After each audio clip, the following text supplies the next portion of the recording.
I went to Supreme Clothing's Reddit, and they have an incense stick out. I don't know if you guys know about the new incense stick that just dropped. And it says, "What a crap." Basically unusable if you don't want to clean your surface every time. I'm going to show you the... I have a self-cleaning incense burner. It just... What? Fuck is what? Well, here it is. Here's your incense burner. So they're mad about that. I see. Okay. But it seems like they don't know that not all incense is uniform either, and that it's possible that the incense burner isn't crooked, that the incense is crooked. You know what I'm saying? So people start replying. Roy Batty says, "Yeah, you're going to burn hundreds of incense sticks and lab test this thing, bro. Put it on a metal tray and go about your business." So that guy's okay with it, really. Yeah. And then the Epicness 666 said, "You think companies..." That's a cool name, by the way. the hype. I will say this: the Hypebeast names have been the best names I've found. Yeah. I'm doing the Vince McMahon reaction to that name and seeing the epicness and kind of like sitting back and then like falling off my chair when you get to 666. They have the best names of all the names, but I've only looked at Total Dorks up until now. Like, and here's the thing too. You still are. You're just wearing expensive shirts. Yeah. But I'm one, and Tom has been one, and Tony has been one, and Stefan buys stuff. So we're allowed to be mean to them. Yeah, absolutely. Bloody Sofa said, "Why would you bother when none of them were supposed to make it out of their packaging?" So he's like, "Don't take that shit out. Why are you burning incense?" Are the Hypebeast guys still like? Is this their retirement plan? A lot of them, like, are they stashing? Like the sneaker guys, sort of. Like, yeah. I find them like they're the same to me, right? Like they're the same. Yeah, they fall in the same umbrella. Yeah, I started looking into backdoor.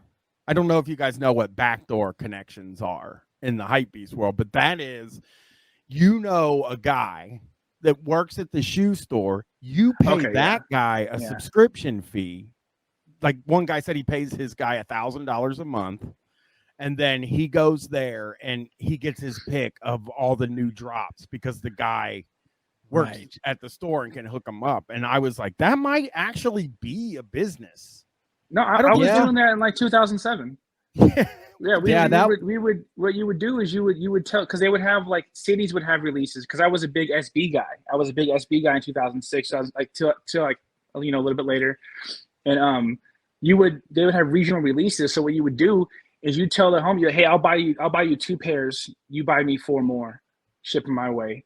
And that's how it went, and so yeah, that's like that's been going on forever, and it's been like ruined. You see the kid whose mom worked for Nike. Some kid got caught whose mom worked for Nike, had like 4 storage sheds full of Nike that people couldn't find because he was getting straight from his mom who worked in corporate. I do remember that. I do. She got fired. It made Nike. It's the reason why they had to like try to revamp the sneakers app, and they're doing more production. Is this one kid, which kind of bit them in the ass, right? Because now they're sitting on all these like unmovable Air Jordans because that moment from a few years ago is kind of past, right? Yeah, and also like he was buying everything that was speculation, because that's so much speculation in like the shoe game. Yeah, I think sneakers. I think you got to take them back. Some of them take them back too. Yeah, sneakers specifically seems to be more of the investment sort of thing than like shirts or pants or whatever. Like, here it is. Nike VP son uses mom's credit card to backdoor and resell shoes. Then the audacity to put entrepreneur in his Instagram bio.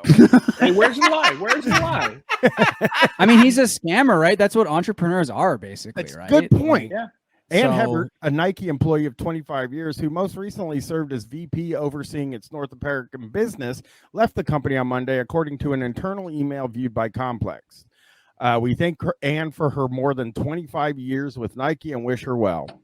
Nike also put Ann Hebert made the decision to resign. Hebert's leaving Nike comes day after a publication of Bloomberg Businessweek piece focused on her son, a 19-year-old sneaker reseller named Joe, The piece mentions a credit card Joe used for his reselling business, West Coast Streetwear, that was registered in Ann's name. The reseller insisted to the story's author that his personal connection to a Nike exec not be written about in the piece and cut off communication after it was brought up.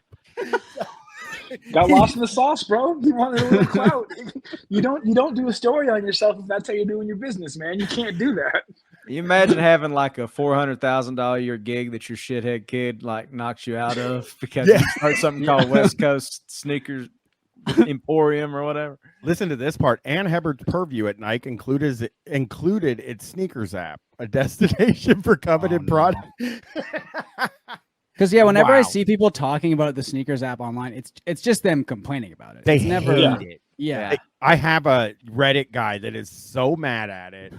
I'll get it right here because it is the worst. Yeah, I mean, I'm learning about bots. Like, okay, here it is. Chief Assassin 38. Another cool name. Another incredible name. Yeah, he's like talking about chiefing, right? Like smoking weed. Or maybe he's the chief of assassins too. You know?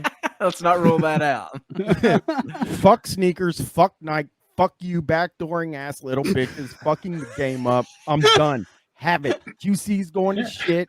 Every drop is nothing but bots, and people get nothing but L's. I think this was it for me. Done with sneakers completely. That's why they've turned to Under Armour.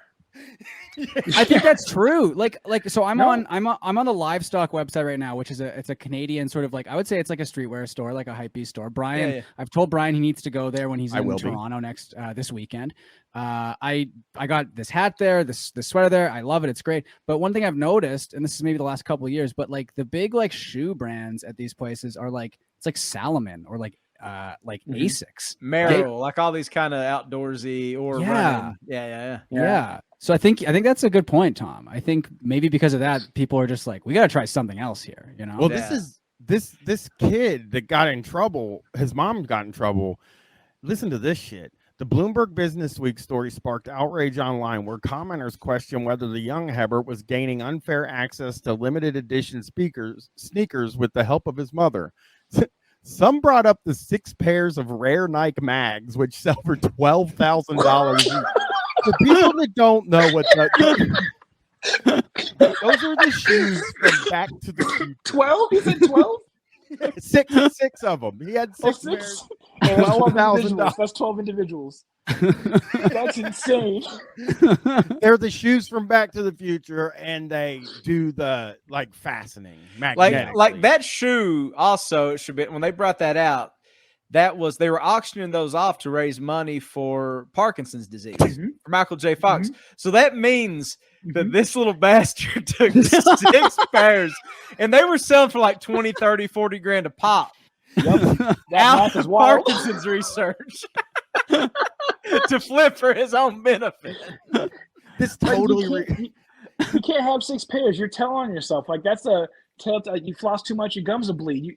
You can't let anyone know you have 6 pairs. Yeah. Keep selling them or whatever, but you can't let anyone know. Yeah. Then you're It's like Goodfellas after the airport heist when they show up wearing the fur coat, the Cadillac out front. Yep. Yeah, I knew those shoes were insanely rare, and you basically can't even buy them. The mags because nobody wants to sell them because they're so cool. Adam the Hut 84 responded and said, "Yep, Adam the Hut, another." I mean, they're all so good. Yep, no one ever wins on sneakers. It's totally fucked, and Nike sucks. Nike doesn't care who their shoes go to, just that they sell out. Fuck Nike so fucking much. And then, if that's what it takes to get him to say fuck Nike, then that's not a bad thing. Because don't get me wrong, I'm a consumer. I have plenty of Nike, but it's still fuck Nike. They're still objectively evil company. Yeah. And also, I don't try to buy many shoes anymore because I'm a punk ass vegan.